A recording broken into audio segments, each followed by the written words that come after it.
How do you understand trust? When I say trust you, where does that lead you? Okay, so for me, I'm an economist. I'm an economist who is, sort of professionally interested in the intangibles, the stuff that really matters, which is also hard to nail down. So well-being, trust, this sort of stuff. Um, I'm also heavily focused on measurement, so I tend to collapse back to measures.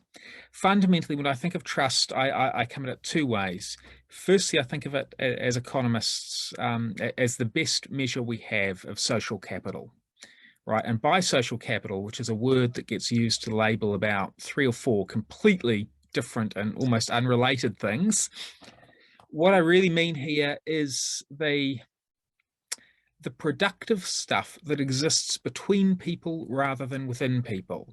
So I'm an economist. You think a little bit of resources, the resources that are used to make wealth in a traditional economic sense, and the resources that are used to make sort of non-market outcomes, the elements of broader well-being.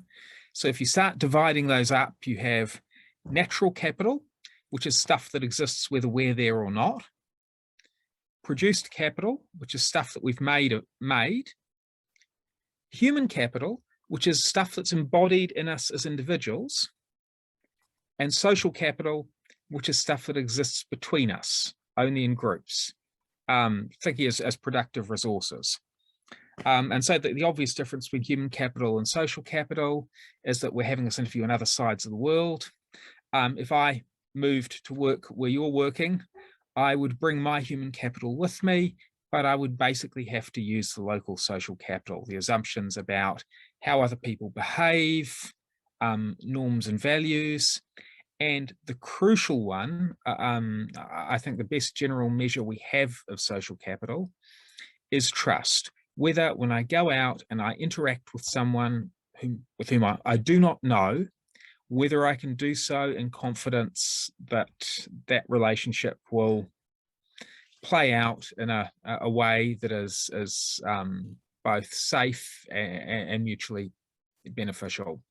There's a whole dimension of whole literature in development economics on the drivers of development that I look at. I find I'm quite skeptical. People argue about whether it's institutions or deep historical cultural things that drive development or trust. These are the same thing, right? These are people looking at different bits of the same thing. Trust is a measure that reflects institutions. I mean, the crazy thing about institutions is you look at half of the most dysfunctional states on the planet, they have what are essentially photocopies of the Constitution of the UK or France or the USA. In principle, on paper, they have the same institutions. They don't function even remotely the same.